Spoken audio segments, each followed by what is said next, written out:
बिहार विधानसभा का चुनाव इसी वर्ष होना है और एनडीए और महागठबंधन में सीएम फेस को लेकर काफ़ी घमासान मचा हुआ है। अभी हमारे साथ किसान प्रकोष्ठ के प्रदेश प्रधान महासचिव इंद्रदेव सिंह कुशवाहा है, इनसे हम बात करते हैं।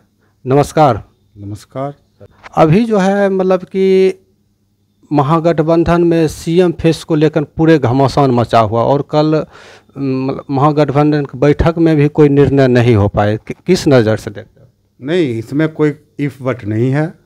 हमारे नेता आदरणीय तेजस्वी यादव चेयरपर्सन हैं और स्वीकारोक्ति है महागठबंधन का, उसमें कोई इफ बट नहीं। विरोधी को बोलने के लिए बोलता ही रहेगा, उसका काम है बोलना, मगर इसमें कोई इफ बट नहीं है।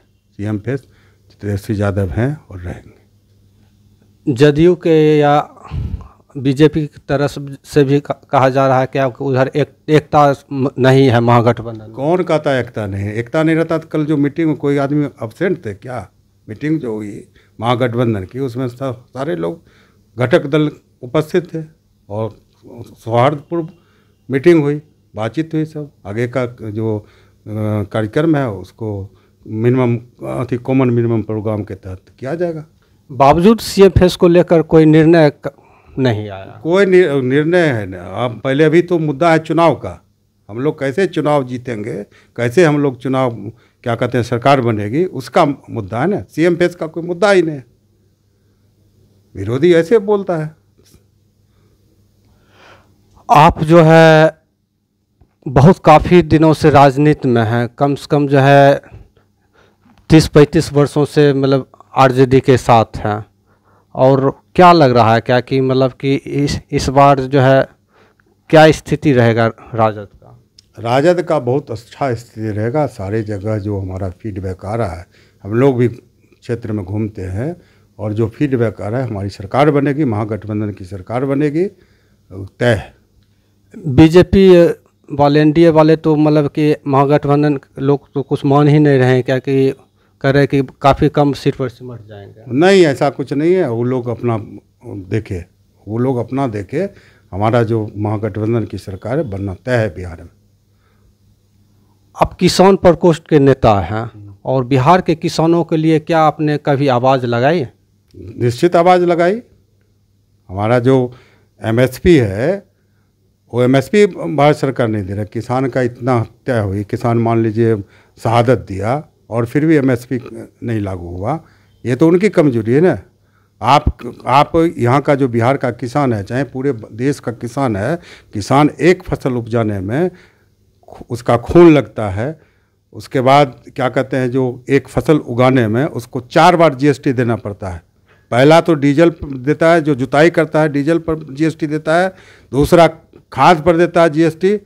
तीसरा केमिकल जो दवा देता है उस पर देता है। चौथा बीज पर देता है। एक फसल उपज करने में किसान को अपना खून तो लगता ही और 4 बार जीएसटी देना पड़ता है, फिर भी उसको एमएसपी नहीं मिल रहा है। बिहार सरकार किसानों के लिए बहुत काफ़ी कुछ की है। अनुदानित दर पर बीज दे रहे और भी काफ़ी मतलब कृषि पर दे रहे हैं। फसल का जो एमएसपी भी समय समय पर बढ़ाते ही हैं। तो आपको ज़मीन पर देखिए ना क्या है, किसान को क्या बेनिफिट मिल रहा है। अभी जो अति आया था, आपदा आया था, अतिवृष्टि अनावृष्टि, बाद क्या कहते हैं आंधी तूफान आया, सारा फसल मक्के का फसल है सबको क्या कहते हैं जो गिरा दिया, तोड़ दिया। उसका क्या मुआवजा कौन? सरकार तो मुआवजा भी दी है उस पर। कहाँ मुआवजा दिया है? कहने मुआवजा तो बंदर बांट हो रही है ना। यहाँ से क्या किसान को आप ज़मीन पर जाके देखिए क्या मिला मुआवजा। कहने के लिए उसे कहता है। अब तो पारदर्शिता है, अब तो कोई बंदरवाट का वैसा स्थिति नहीं है। फिर भी आप ज़मीन पे जाइए ना कि एक काम कोई पूरे बिहार में बिना क्या कहते हैं ये सुविधा शुल्क लिए हुए कोई काम होता है क्या? सभी के खाता पर ही जाता है पैसा। खाता पर जाता है, मगर जिस समय चयन करता है तो कौन चयन करता है? नीचे से ही चयन करता है ना। रिपोर्ट कौन बनाता है? रिपोर्ट जो है नीचे का जो कर्मचारी वही बनाता है ना। बिना सुविधा शुल्क लिए हुए रिपोर्ट बनाता है। बिहार सरकार में तो एकदम काफ़ी ईमानदारी कहता है कि एकदम कार्रवाई होते है वैसे भ्रष्ट पदाधिकारी या कर्मी पर कार्रवाई भी करते हैं? कोई भ्रष्ट पदाधिकारी पर कार्रवाई नहीं होती है, करने के लिए आयवास करते हैं। आप चले जाइए, अभी अथी का है, क्या कहते हैं, ज़मीन का जो सर्वे हो रहा है, ज़मीन का जो दाखिल खारिज है, सब पेंडिंग पड़ा हुआ है। इतना मान लीजिए अथी होने के बावजूद भी कर्मचारी पैसा लेता ही है। क्या कहते हैं, नीचे का जो जितना भी है सब बिना पैसा का, कहीं कोई किसी ब्लॉक में चले काम होता है बिना पैसा सुविधा शुल्क का। दाखिल खारिज में तो सरकार का एकदम बहुत जोर है क्या कि इसको बहुत तेजी से काम किया जाए, जो कि मैं अपना खुद दाखिल खारिज के लिए अप्लाई किया, ठीक है ना। आपको मेरे पास प्रूफ है, दिखा देंगे। सरकार कभी हमको कहे तो हम दिखा देंगे सरकार के पक्ष में। हमने अप्लाई किया, क्या कहते हैं, जो दाखिल खारिज के लिए, उसने उधर से मैसेज किया, सीओ मैसेज किया कि भाई आप जो है सो अपना पारिवारिक अथी बंटवारा का जो है सो उसमें सिग्नेचर ने दी है। इलाज का माने हम कराने गए, घाव का इलाज कर रहा टीबी का। जब मान लीजिए हम अप्लाई किए, क्या कहते हैं, दाखिल खारिज का, तो वो कह रहा कि आपका बंटवारा का डाइट किए हैं, उसमें दस्तखत नहीं है। मैसेज किया उधर से, मेरे पास प्रूफ है सीओ का। कैसा कैसा वहाँ भेज देता है अधिकारी का। कागज़ तो पर्याप्त कागज़ तो जमा करना होगा। पर्याप्त कागज़ हम दिए हुए थे, पर्याप्त कागज़ में हम दिए हुए थे, उसके बावजूद भी वो नहीं करने के लिए तैयार था। हम बोले भी उससे, हमारी फेस टू फेस बात हुई सीओ से, और सीओ को हम बोले कि भाई हम लोग किसान का जो नेता हैं, किसान का मान लीजिए हम लोग हक हकूक़ की लड़ाई लड़ते हैं। जब मेरे साथ हो रहा था, आम पब्लिक के साथ क्या होगा। हमने कहा सीओ को।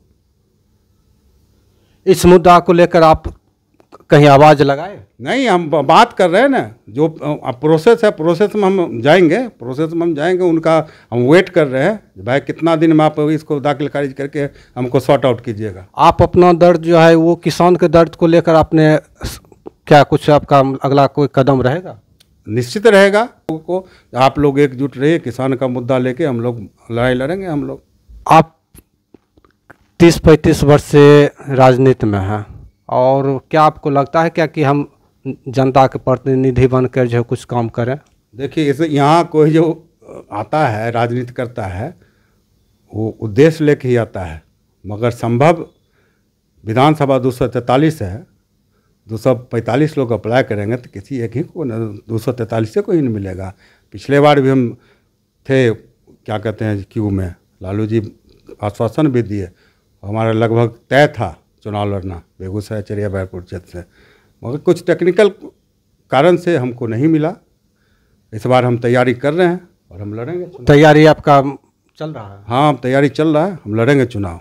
और हमने नेता को हम मैसेज आपके चैनल से भी दे रहे हैं, और मैं जाके पर्सनली मिल के भी नेता को मैं बताया। नेता को मालूम है, जो 35 वर्ष से है, और आश्वासन भी लालू जी हमको दिए हुए थे, हम चुनाव लड़ेंगे तुमको। तो आप जो है चुनाव लड़ने को लेकर जो है मतलब क्या क्या, मतलब स्थानीय लोगों को मदद किए? स्थानीय लोग बराबर हमारे टच में रहते हैं, बराबर हम लोग, क्या कहते हैं, हम जाते हैं, घूमते रहते हैं, सुख दुख में भागी रहते हैं।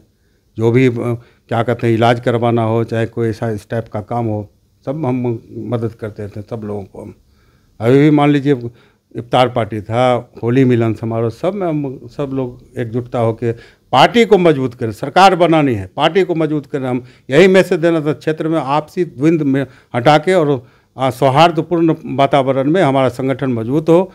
चुनाव कोई एक ही लड़ेगा, और सब हम कार्यकर्ता को हम एकजुटता के लिए आह्वान करते रहते हैं। संगठन कमज़ोर भी होगा?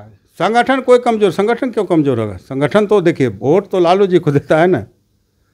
संगठन मेरा एक नींव है, वोट तो लालू जी को देता है, पार्टी को वोट देता है। हम तो एक क्या कहते हैं, सिपाही हैं, आरजेडी का वफादार सिपाही है। 35 वर्षों से हम पार्टी में हैं, वफादारी से। कोई नहीं कह सकता किसी दल में आज तक कहीं मूवमेंट किए। इस बीच में कहीं नहीं गए? कभी नहीं, कोई नहीं।